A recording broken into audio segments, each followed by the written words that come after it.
Hi everyone, thank you for attending the talk. So I would like to talk about foundations of open-ended communication in infancy. As you know, communication is widespread in the animal kingdom, so it's not specific to humans, and this includes, of course, our closest relatives, namely chimpanzees and bonobos, who also make flexible use of both their vocalizations and their gestures.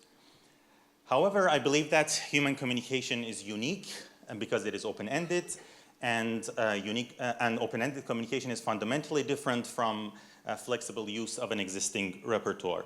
So here we have 3 examples of nonverbal communication. On the right, you see a sketch by Moritz Escher, where he's conveying an impossible idea through marks on paper.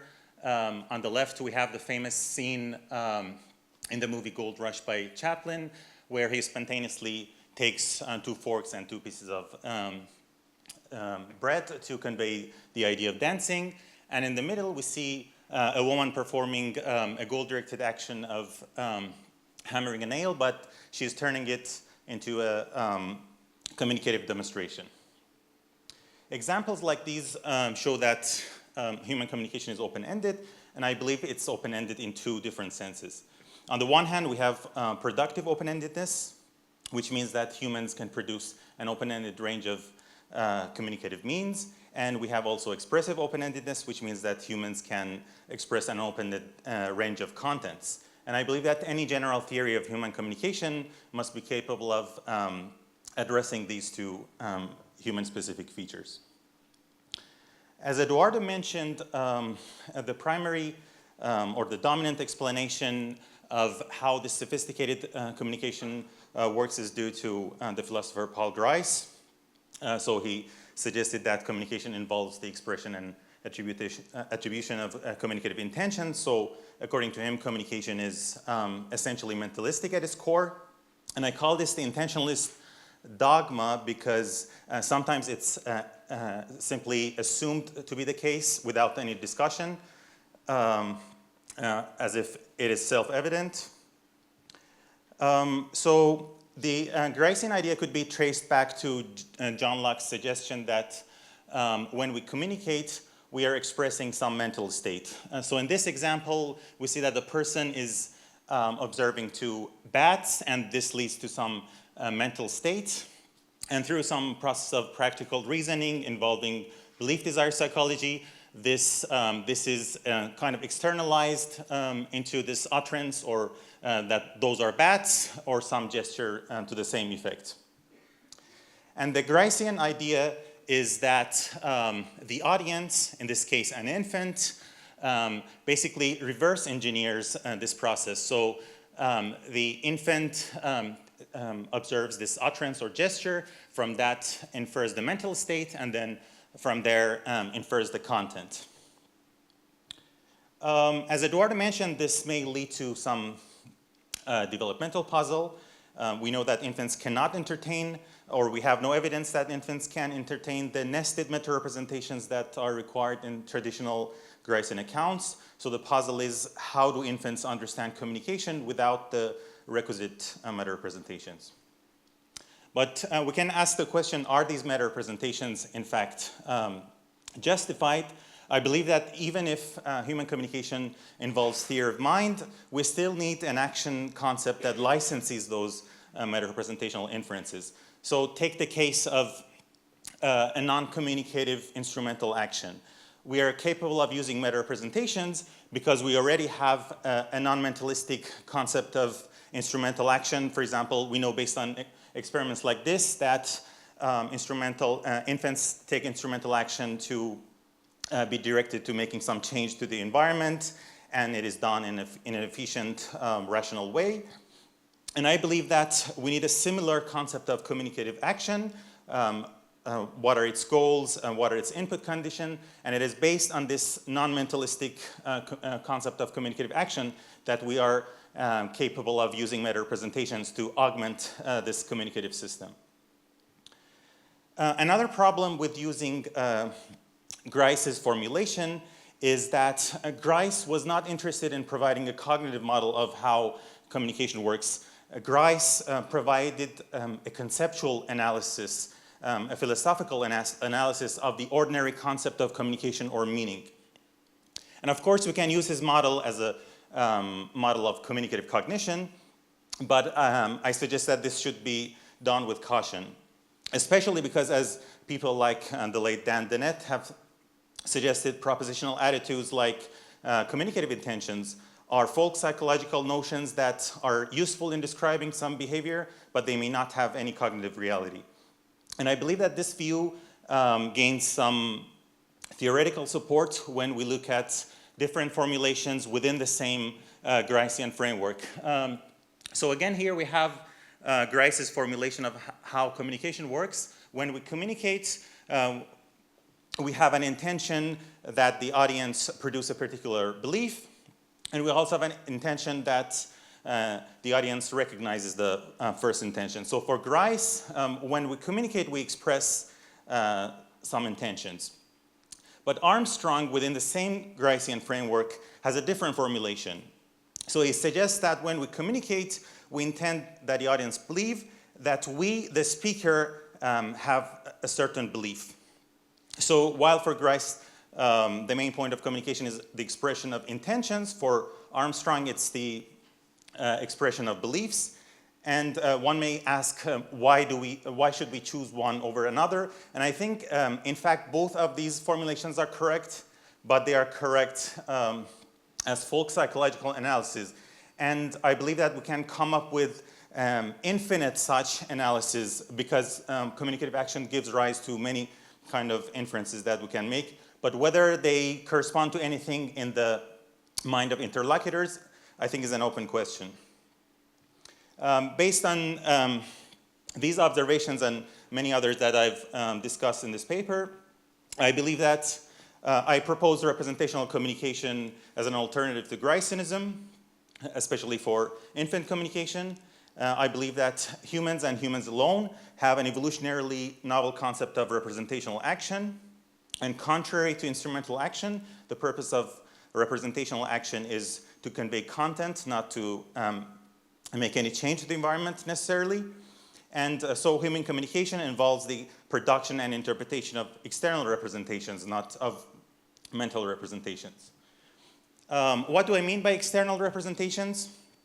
What I mean is that in typical forms of human communication, we use some proximal medium, say objects or actions, to convey a distal content that is detached from the medium we're using.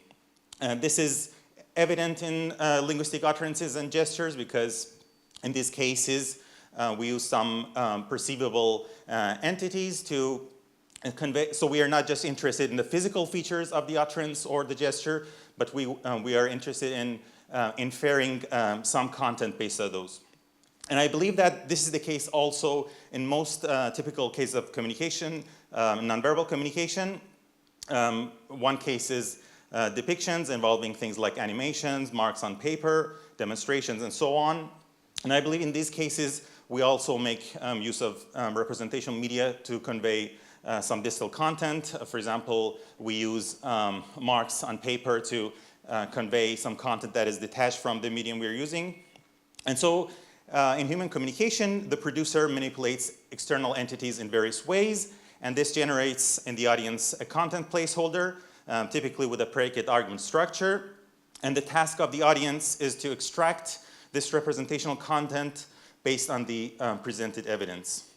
So to go back to the Gricean model, as I said, in this model, the infant reverse engineers the mental process. So the interpretation is a mirror image of production.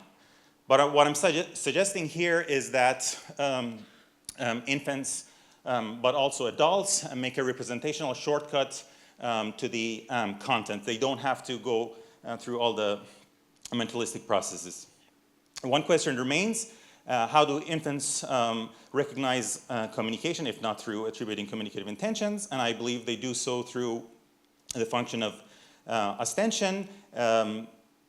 Ostension has proved to be a very difficult notion to define, and people have used other notions like that have to do with overtness, like overt intentionality, attention manipulation, to account for it. but I believe a better way of characterizing it to see it as involving what I call ostensive marking or simply marking, and this is the flexible marking of entities as communicative, which in the case of human communication is to mark them as representational entities. So basically, what marking does is provide the input condition for the activation of the communicative mechanism in the audience.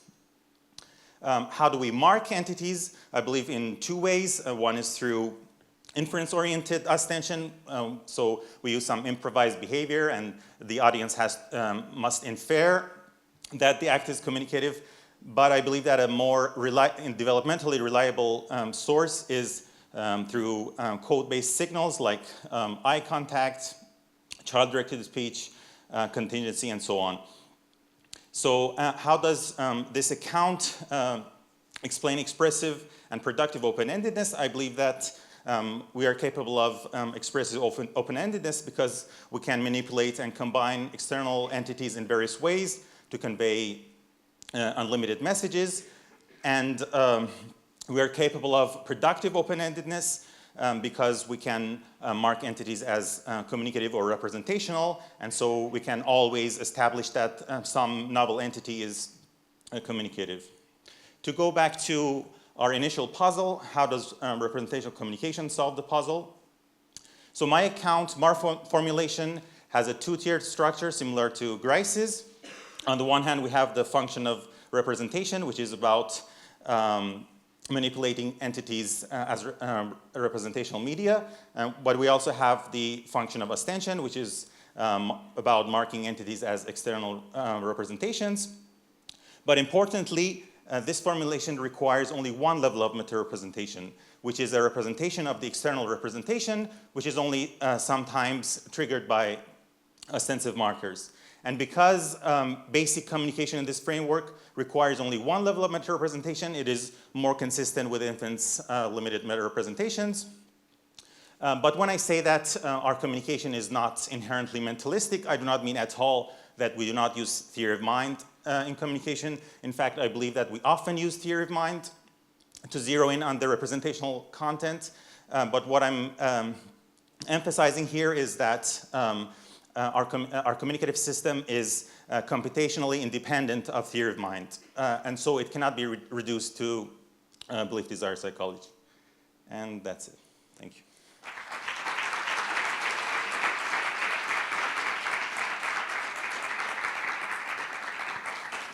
All right, questions. I see one in the front. There's a junior researcher there in the middle. Yeah. I'll get to you.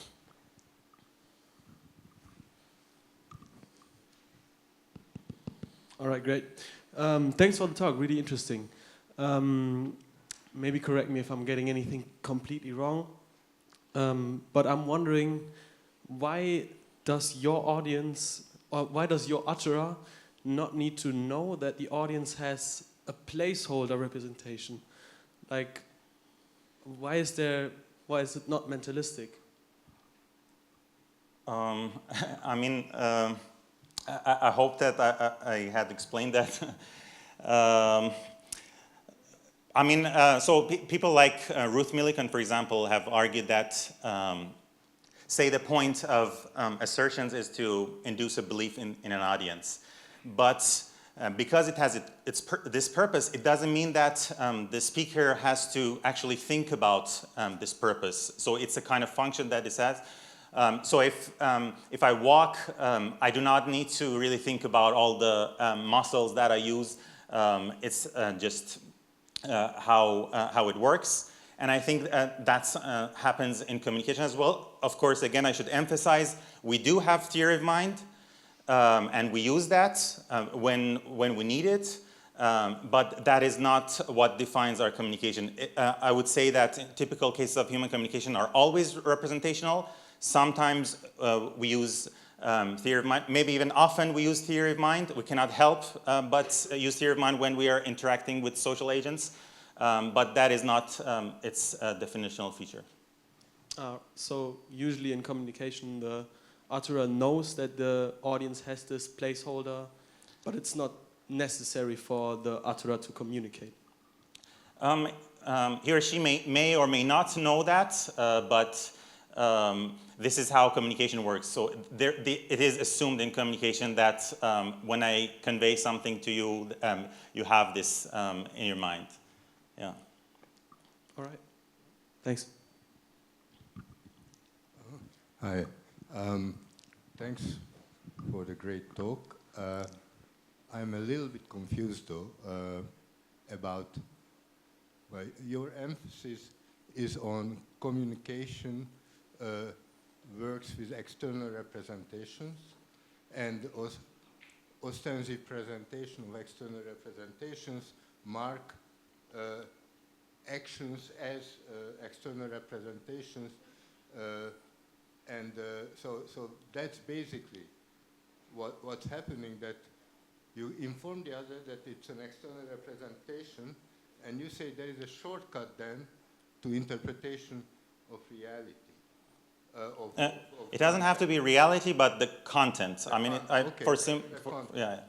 Now what I'm a bit puzzled about is that it sounds like external representations directly code their content, and none of the inferential work that is needed to interpret an external representation in the context, in light of what the other knows or not, what the common ground, all the pragmatic stuff, that, you know, as if you could switch out these questions and there would be a direct mapping, a little bit like Millikan, I suppose, that to some content.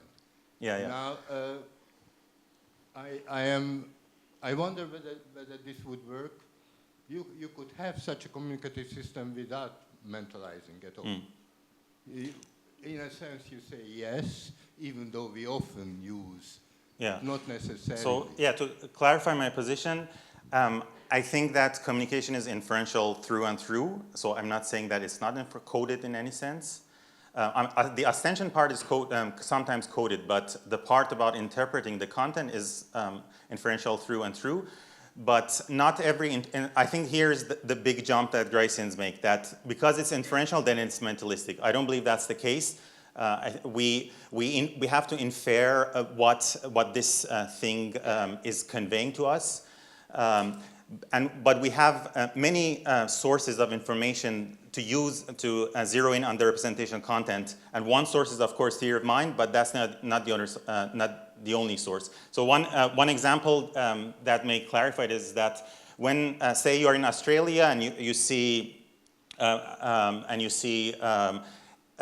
street sign with a kangaroo on it, you may never have seen this before.